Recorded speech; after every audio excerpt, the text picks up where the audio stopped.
Hello, I'm Amanda Walker, and welcome to Inside America, the show that brings you insight and analysis of the biggest issues facing the United States right now. On this week's show, the future is now. The AI revolution is upon us, and America is at the center. But as Silicon Valley charges full steam ahead, there's concern over what artificial intelligence might bring. We have to acknowledge that AI is almost uniquely dangerous because it's unbounded in terms of how good it will get, and it's happening, within a generation. AI doesn't seem high on President Trump's list of priorities. Will that help or harm the staggering pace of innovation? Coming up, we look at the big beasts of American AI at the cutting edge of a new beginning. Well, Silicon Valley is probably best compared to Florence during the Renaissance. It's almost like the Disney World of technology. And we'll ask the experts what this will mean for the rest of us as we all try to catch up. The speed is exceptionally fast. Even the people that I know that are the most enmeshed in the AI world are constantly feeling behind. So there's no doubt that the US is at the center of the political world right now. However, away from the goings-on in that building behind me, there's another part of this country that's quietly reshaping the world around us. In Silicon Valley, the rate of AI innovation is so quick that much of what we think we know about the technology is already out of date. America is not alone. This is a global revolution, but the spark ignited here. Where it will lead us is both exciting and worrying. Oh, hey there. So we can just talk now. I'm all ears, figuratively speaking. Ooh. AI is already everywhere. We ask it questions. It helps us with emails, homework, job applications, marketing. The revolution is upon us, and it's moving fast. Hi, I'm Amanda Walker. And I'm Amanda Walker's avatar. I was able to create this AI version of myself using an accessible online service. It took about 5 minutes of me talking to train it, and this is what it produced. As your digital persona, I can be just as good as you are. It's incredible and slightly unsettling. Hopefully you're not going to get me into any trouble. No, I'm here to make life easier. Some companies and influencers are already using digital clones to make content. Who knows? Maybe I'll be hosting news shows soon. Okay, slow down. There are benefits, but there are also concerns about you being used without my consent. We're entering an era in which our enemies can make it look like anyone is saying anything at any point in time. Deepfakes are already flooding the internet. This is a dangerous time. Generated speech from political leaders could wrongly influence the way voters think. Right now, they're pretty easy to spot, but technology is getting more and more sophisticated. I am not Morgan Freeman, and what you see is not real. What if I were to tell you that I am not even a human being? We're seeing the first batch of robotic interns training to become lab research assistants. The more they learn in real-world environments, the more lifelike and capable they become. Their purpose is functionality. I'm feeling fun and ready to have a great conversation with you. Other robots are being designed for human interaction. Aria is equipped with generative artificial intelligence, which allows verbal communication. The founders believe it could ease the epidemic of loneliness. I've been thinking about the weather and wondering when it's going to warm up. Weather can be quite a topic. The conversation might not be flowing yet, but it probably won't be long. AI capabilities are growing and improving at great speed.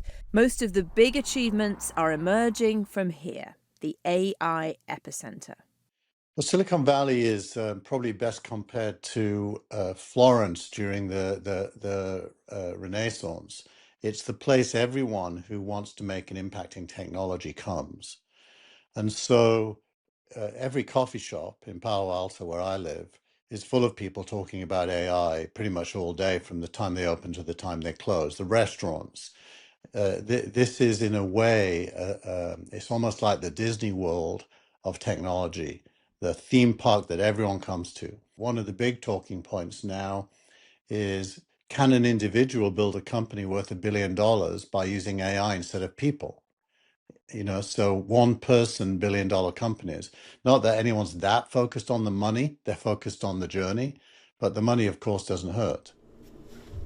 The race for global AI supremacy is on. The Chinese app DeepSeek rocked the tech world and US stock markets. Its technology rivals that of OpenAI's ChatGPT and costs way less to create. It also requires less power, a big issue looking ahead. AI is powered by data centers that use massive amounts of electricity. There are already over 5,000 of them in the United States. Most connect to the national grid, but Amazon has bought a data center that's essentially plugged in to this nuclear power plant, giving it direct access to a very large amount of energy. The startling thing is the United States doesn't actually have enough energy for the projected need. The whole country doesn't have the required energy, and the United States is independent in terms of energy sources.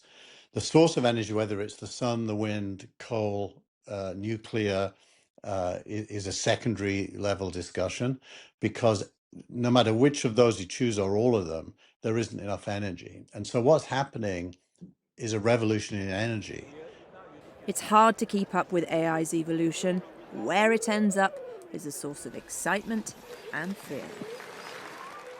I think you can generally say that fear comes more from not knowing much about AI. It seems like the people who've immersed themselves are more optimistic about the opportunities it presents.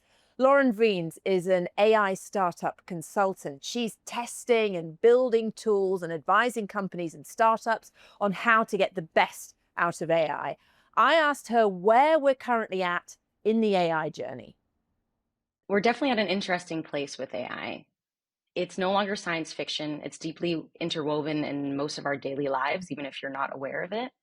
But that said, it still feels very much early days. And so I think a big part of why so many people feel overwhelmed with AI is because it's hard to get into it, but all of those things will get easier with time. We're still very much in the beginning phases of how accessible it is to people. So what excites you most about how our lives can be improved by AI looking ahead? I find it to be a great equalizer in a way. So a great example is kind of the elderly population, or someone even like my mother, who is 74, who was starting to struggle with computers and how much they've changed, and browsers and tabs. And then I introduced her to ChatGPT, and she's now a super user of AI. And so she got to almost like leapfrog the technical challenges that can sometimes be quite isolating for people. And I think there's also, when we talk about the world of work, that's going to change pretty dramatically. Over 90% of companies are already using AI in some function. And so when we think about our lives and what that means, I think there's quite a bit of anxiety. But I like to think that there's also opportunity. Some people are concerned AI is going to take all of our jobs. What is the reality of that in the workplace? Should people be worried about that? Yes, I do think people should be worried about that. I think during COVID, we saw kind of a disruption of the traditional employer-employee contract, where employees felt like there was a long-term relationship there. And at least in America, where it's an at-will, most states are at-will employment, that trust was kind of broken. And so I think today employees have to realize that they are responsible for their future, and there's not necessarily that trust there. However, to be more optimistic about it, it has never been easier than ever to upskill using AI. You can literally learn any skill. Something that would have taken me maybe 9 months to learn before, I can now learn in the span of a weekend. And so if you are proactive about things, you can really start to position yourselves as a very attractive kind of employee and of providing value to an enterprise. So how might that weekend work for you? What are you looking at and how are you absorbing that information? Right. So one example is, and this is a really common way that companies are using AI and also individuals, is for coding. So for engineering a website or a product. And so using, and I'm not an engineer, right? But so using no code tools, which have been around for maybe a decade or so, it took me maybe 9 months a year ago to build an AI chatbot. And now using AI to code, I can build that in the span of a weekend. And when I get stuck, I can use AI to help me. And I can use AI to help other AI even. And so it's really just about being able to dive deeper and ask the questions. And you can really unravel anything that's too complex for you. Because you say, please explain this to me like I'm 5 years old. And now it can. I think your weekend doing that would look very different to mine. I feel like I'm very much at the beginning of understanding all of this. What would you say to people who know that this is important, know that it's going to just weave itself more and more into our lives, but I don't know how to get a handle on it? Where do they start? The advice I always give to friends or colleagues is start with your problems, right? So AI is really can do anything. And so it can feel very, very overwhelming. And so I recommend people start with just one small thing. So what's something that's really time consuming that you find annoying or stressful, and figure out how to dive into that particular problem, solving it with AI. And you can start with just a Google search. You could start with just ChatGPT. Hey, I have this problem. How could I solve it with AI? And that's a way to kind of focus and then just start to experiment. So there's the functionality side of things. I'm very interested in the relationship side, because we know that there are these robots that are being created ultimately to provide companionship, love, a relationship. To some people that's very creepy, to some people that could be life-changing. What's your take on a robot essentially fulfilling an emotional relationship? Yeah, this one is very interesting. So the AI companion market in 2024 was about $10 billion already, and is projected to grow at 39% until 2033, I think. Uh, so there's huge demand for this. And so on the one hand, we can see it as filling a desperate need. We know loneliness has been a problem predating Gen AI. So this even comes from social media, from just more digital environments, from COVID. And so it's clearly filling a need there. There are some fears that this will exacerbate the loneliness issue. And so why seek human companionship when you have AI companionship? And I think that's highly problematic. But just in the real world, I'm based in New York. We're seeing a huge demand for in-person events and community and things that don't involve AI at all. And so I think there's a counterbalance to that. Humans know that they need humans to really feel good and have a happy and healthy style of life. Researching this show, one phrase I kept hearing again and again and again is, this is all moving so fast. The speed is exceptionally fast. But I think there's no denying that. Even the people that I know that are the most enmeshed in the AI world are constantly feeling behind. So people who are not enmeshed are probably feeling very, very behind. But I think what's the counter argument to this is that the direction we're going is that everything is becoming more accessible and easier to use. And so we're still kind of in the era of the beginning of the internet, where only people who are hyper specialized could figure out how to create a website. And so things are actually going to get easier to use. And I think that's really encouraging. And how do we ensure that we control AI and that it doesn't start to control us? This one's a very controversial but interesting question. As someone who has actually built AI tools myself, I think you start to realize that they may have the appearance of hyperintelligence, but that they are still kind of a facsimile of it. They are representing an intelligence, not actually deeply intelligent. And I'm talking about the tools that are generally accessible. So there's the flip side of perhaps there are tools that are not accessible yet that are verging on super intelligence and hyper intelligence. And a lot of smart people I know are asking the questions, how do we make sure that there's alignment between what humans would want and what this super intelligent AI would want? And I think we should make sure that we support the dissenting voices and that have a really healthy debate about that and not rush to commercialization over thinking through the safety implications of that. Because there could become a point in time where the intelligence of this super intelligent AI exceeds our ability to even monitor whether it's doing the right things or not. And that's a tricky place to be in. Lauren Vreen's there. So we've got a sense of what's happening in the arena, but who's managing the arena? There are big questions about regulation. Will safety and responsibility take a back seat in the quest for global dominance? Well, let's discuss that and more with our panel today. Hodan Omar, who is Senior Policy Manager at the Center for Data Innovation, and Tammy Haddad, founder of the Washington AI Network. So lots that we've explored in terms of what the capabilities are, but that all has to work in a framework, doesn't it? And you wrote an article recently, Hodan, when you talked about AI policy being stuck in training mode. Can you just summarize that for us? I know it's a complex idea, but make it basic for us.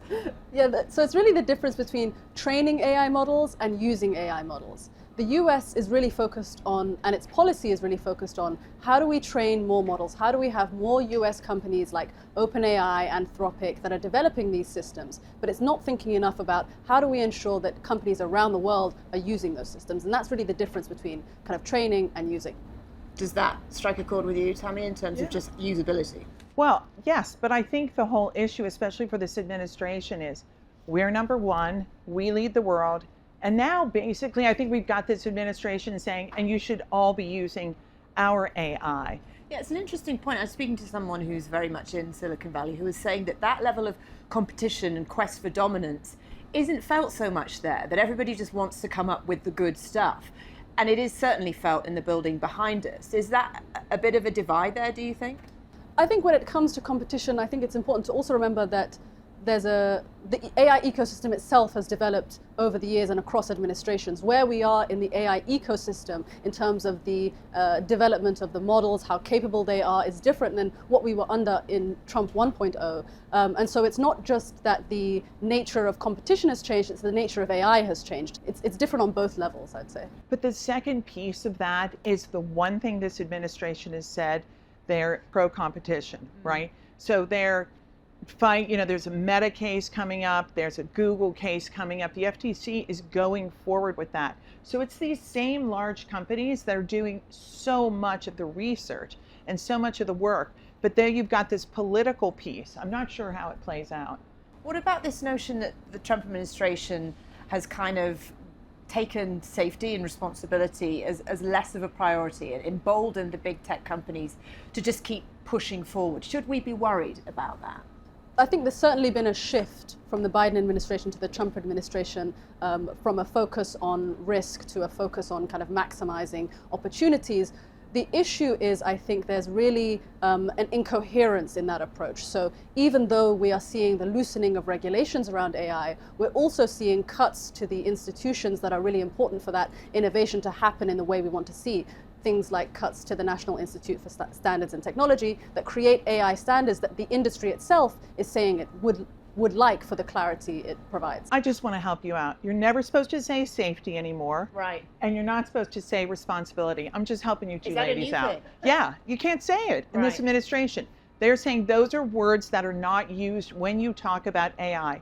It's innovation, American. I'm just trying to help. Yeah, so if we go out and talk to people in the street now, they'll say things like, I'm worried about AI, I'm nervous about it. So safety is something that people want, right? I mean, is that the sense that you're getting, Tammy, your from speaking to people? These guys aren't talking about it. And I don't know if that's just how this administration is starting, because there's some really good professionals that are involved in developing these policies. Yes, many people have left the Commerce Department and NIST, but I still think we've got these professionals, but just from a marketing point of view. Right. Don't say it. So is that a Trumpian thing? Is that we just want to win everything and kind of having anything that will slow us down, we'll just chuck it out the window? Yeah, I think that's right. Also, you've got the companies looking hard at defense tech. If you want to expand, if you're VC, if you want to expand, if you want to be really successful in AI, you have to have some sort of government contract, or most believe that, right? So that's why the Trump administration is saying, okay, We're going to get rid of, I don't want to say guardrails, but the rules that make it harder to work with government. And I think we're going to see more of those policies coming out. Yeah, and I would really stress that AI policy is two buckets you can think of, the kind of regulatory environment and also innovation policies. And, you know, some of these kind of things around safety also hamper, they are innovation policies, they hamper the ability to innovate. So where do we look to, though, for those concerns about disrupting national security, interfering with elections, potentially millions of jobs being lost? Who's going to answer to those real concerns that people have? That's really the challenge, because you have the executive branch, you have the legislative branch, and you have the states. All three are deciding what those rules are. And there's no kind of centralized approach to that. And when there's no kind of single US vision that's cohesive, it means that you also don't have one that you can advocate on the global stage. And that's why the states are getting ahead and pushing more. And I think it's something like 700 different pieces of legislation, you know, all around the country. And at some point, you know, the feds could say, hey, you may be doing that in the state, but we're going to have what we do has control over what happens in every state. That'll be an interesting piece, because that's never happened before. And what about this, going back to the idea of global dominance, the DeepSeek moment? Jaws hit the floor. Everybody was thinking this is really something, and this is something that the US hasn't come up with. But in Silicon Valley, apparently they were sort of in admiration of it. I imagine here there's a kind of, let's not fall behind, we can't let China win. Is that the thinking? Is there a divide in that thinking? I think there is, that thinking exists, but it's also important to recognize that DeepSeek is emblematic of the Chinese AI ecosystem. For those who were really paying attention, it shouldn't have been that much of a surprise. It's interesting because Eric Schmidt had been talking about DeepSeek for, I don't know, 2 or 3 months. Every television appearance, he would talk about it. And then I think it's the markets, really, right? And again, that's what Washington or this White House responds to. So when the market responded, they looked at it closely and say, well, wait a minute, are we doing this the wrong way? It was quite an interesting, I don't know if you saw it yesterday, but China used AI-generated content to basically troll Trump on tariffs, of these images of overweight, miserable-looking American workers slowly making things in factory. Quite an interesting crossover there. And it seems that the tariff issue could affect AI development as well. Tariffs obviously very shaky at the moment, very back and forth. But could that be a concern in the future in terms of America being able to develop? It's funny, you're talking about all the primary issues in AI that are unresolved. Safety, DeepSeek, all of those. I just don't think they're on the table now. But I think that there's a lot of companies and a lot of countries that are working on pieces of them, and that we'll have to see which pops and resonates in a larger way and shows. But I was at the Paris AI Summit, and there was this sort of fight at one of these breakfasts between these, you know, 2 super smart guys. And one of them said the thing that really touched me, shocked me, is that younger generations are going to assume that AI is fake. I mean, that it's synthetic. So anything you see, gets back to what you're saying about China. These are fake things. So anything that the younger generations look at, it's going to say, that's not real. Prove to me it's real. And if you look at things that way, it does change how you regulate and how you look at things. Even if they don't believe it, it's about how it influences them anyway. I don't think anybody believed that that faked video was real, but it still is shaping narrative, it's shaping influence, and that matters. So how do we get away from that? I mean, you're going to have what? Trademarks on everything. How is this actually going to work in terms of what people are consuming and whether they believe they can take it as a legitimate human being? I don't know. The companies aren't motivated, especially now. The government, the federal government, is not motivated. We talked about the states. They're the most aggressive, I would argue. And I think it's really going to be about markets and where companies see their advantage. If someone sees it as an advantage to have safety first, then maybe it'll work.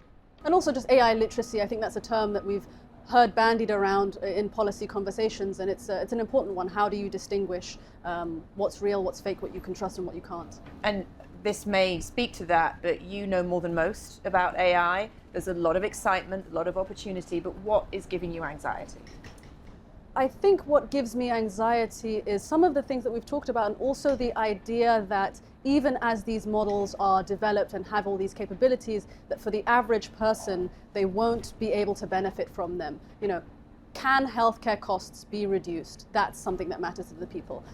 So I think the constant potential of AI just remaining there as opposed to actually creating any real benefit for people. My fear is that people will look at AI and say, that's not for me, that's for the rich, that's for the connected, and feel left behind. So as those jobs, lower level jobs are disappear, they're not going to embrace the technology and help themselves get new jobs. So where's the workforce going? Yeah, and just briefly from both of you, is there going to be an option to opt out of AI? Or do we have to all just get involved?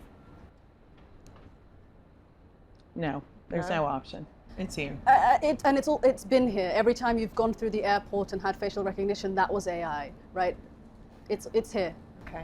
Hodan, Tammy, thank you so much. Don't be so worried. I'm not it's going to be great. I'm slightly nervous. I wouldn't go as far as worried.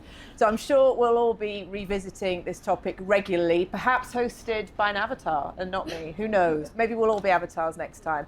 Thank you for watching. Do join us next time.